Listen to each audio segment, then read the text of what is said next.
expression to this, Yunki Chin Lee. Is Yunki here? Yeah. How does Raven do this? I actually don't know. Okay, so you didn't. That's okay. So here's the exercise, and I'm going to go through this slowly because it's a little bit hard to follow. So what he says is, imagine that you currently have $290,000 of lifetime wealth. And that for all wealth levels below $300,000, you would be willing to reject a 50-50 chance to lose $100 and then gain the top row of the diagram I'm about to show you. That implies that you would also reject a 50-50 chance to lose what's going to be in the left side of the diagram and gain what's in the middle. So let's look at the diagram. Okay. So,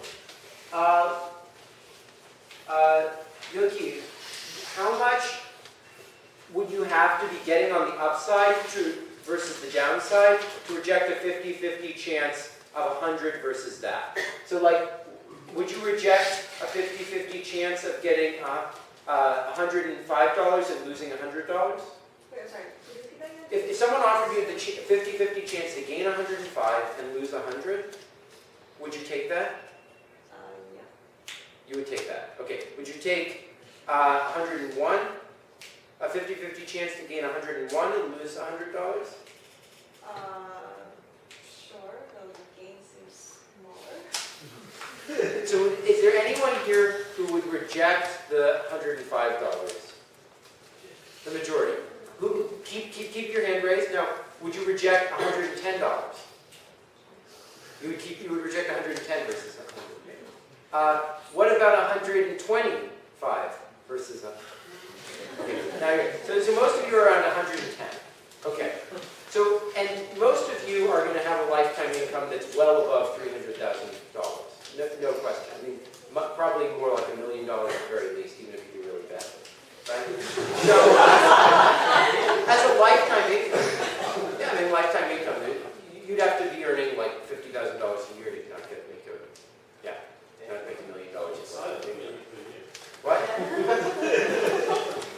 So, if you express that preference of rejecting 110 versus 100, that requires that if you're expected utility maximizer, that you reject a 50-50 chance of losing $20,000 and gaining $160 billion, which clearly you wouldn't want to do, right? Even if you reject 105, you'd have to reject 50-50 of losing 20,000 and gaining 71 million. Which who would reject that chance? No. Okay. I didn't think so. So the point is that how many people would even reject the 50-50 of losing 20,000 and gaining 85,000? Would you reject that? Raise your hand. What's my income? What?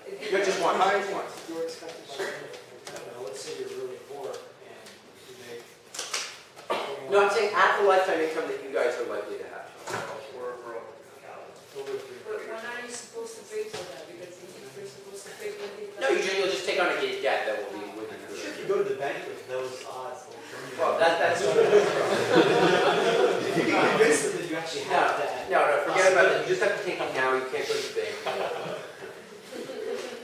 Okay, so the point is that if you guys wouldn't even reject this, then you should be super risk neutral, right? So if you wouldn't even reject this chance, that implies that if you're an expected utility maximizer, over any situation you'd ever encounter in normal life other than investing, you should never take more than a 1% risk premium, basically. Nonetheless, in practice, people often seem to be risk averse over small bets. And a common explanation for this is what's called prospect theory, which has many formulations, but they all share common features, which is that people evaluate changes relative to some reference point, rather than things based on their final lifetime income. It might be their current wealth or their current expected lifetime income or some anchor or something like that. Losses hurt more for them than gains benefit, so there's a kink at the origin of their utility function. They're risk-seeking over losses and risk-averse over gains. And this helps rationalize the pattern that you had with the disease question earlier. And they have nonlinear weightings of probability. And this seems to probably be the most successful empirical model in the laboratory, and actually be fairly successful outside the laboratory, but it's much more mixed. And people seem to do better and be more like expected utility maximizers when they have more experience. Yet normatively, this is actually, normatively it seems like this is irrational behavior for all the reasons we said about expected utility, but it seems to do a pretty good job of predicting behavior, and at least under some formulations you can think of someone as being pretty purpose-driven, so you can still use sort of a positive rationalistic approach using this sort of process. Okay, so the final thing I just want to say is that risk aversion doesn't explain or justify a lot of things that might sound like you getting insurance, but that aren't really insurance in its sense. So it's actually quite restrictive about what sorts of insurance you would or would not like to take on.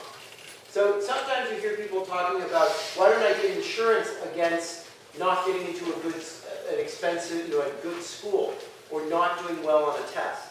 And why wouldn't I want to take some bet against that to sort of insure myself against that? The problem is that while these things are bad news, they're not actually things you want to insure yourself against in expected utility. And in fact, the key is the marginal utility of wealth.